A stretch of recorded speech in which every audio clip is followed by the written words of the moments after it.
ny taranja physique chimie indray no arahantsika zao ka ho jerentsika amin'izany l'électrolyse de l'eau.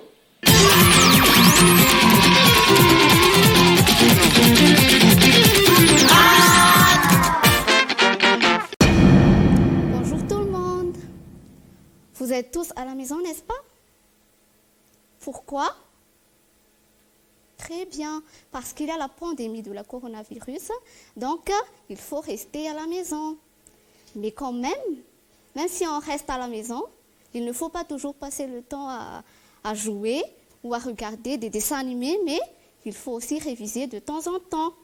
Donc aujourd'hui, on va réviser notre leçon de chimie avec moi, Citrak, professeur de physique-chimie.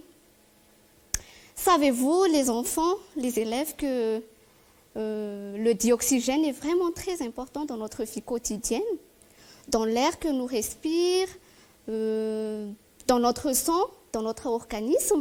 C'est vraiment très, très important. Donc, mais savez-vous que le dioxygène peut être obtenu à partir de l'eau? C'est ce qu'on va étudier aujourd'hui. On peut obtenir du dioxygène à partir de l'eau par l'électrolyse de l'eau. Dans le mot électrolyse, d'abord, il y a le mot électro et lyse. Électro veut dire électricité et lyse, coupure ou décomposition. Essayez de me donner une définition de l'électrolyse de l'eau. Très bien. L'électrolyse de l'eau, c'est la coupure ou la décomposition de l'eau sous l'effet du courant électrique. Tout d'abord, donnez-moi la formule moléculaire de l'eau. Très bien. La formule moléculaire de l'eau, c'est H2O. Pour ce faire, on va voir l'expérience suivante.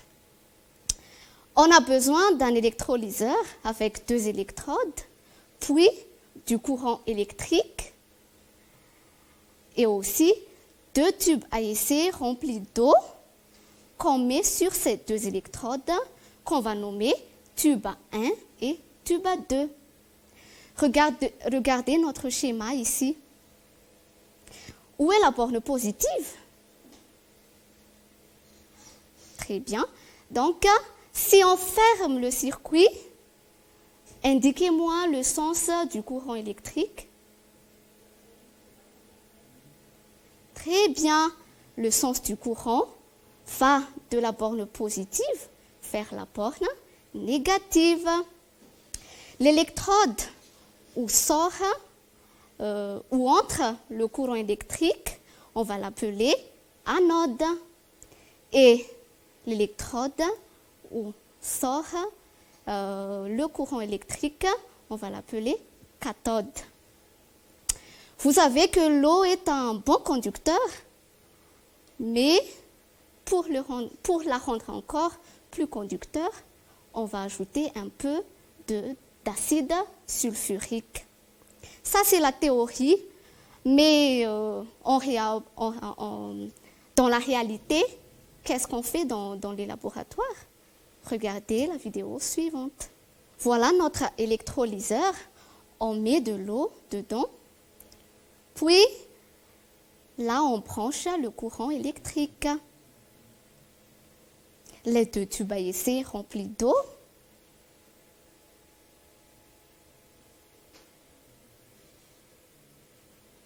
Puis, on ferme le circuit et regardez bien ce qui se passe dans les 2 tubes à essai.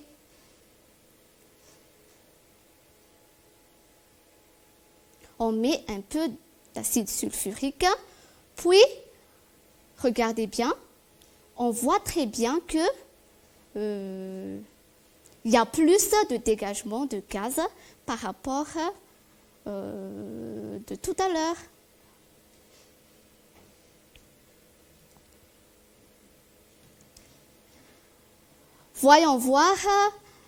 Voyons les résultats et interprétations de l'expérience qu'on a fait tout à l'heure.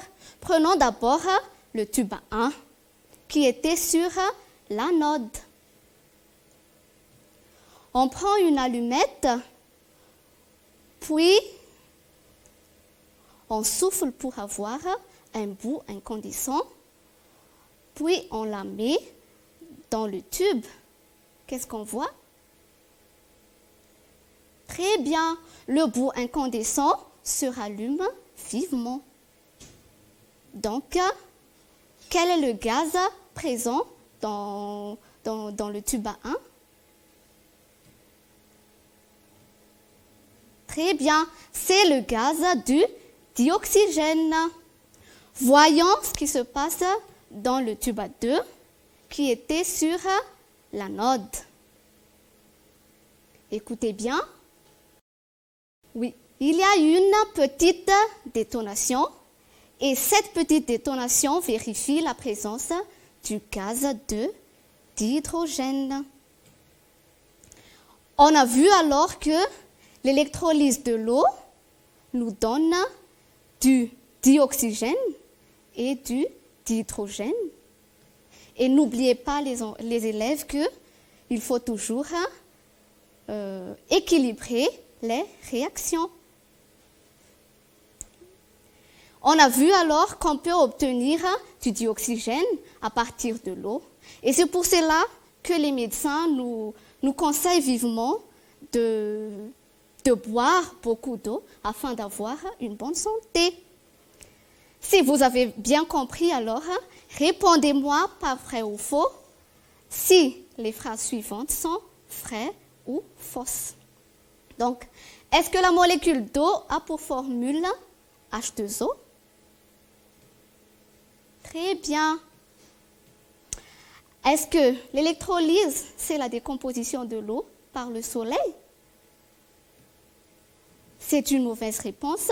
La bonne réponse, c'est l'électrolyse, c'est la décomposition de l'eau par le soleil. Est-ce que le gaz recueilli à la cathode est le dihydrogène? Bravo, très bien.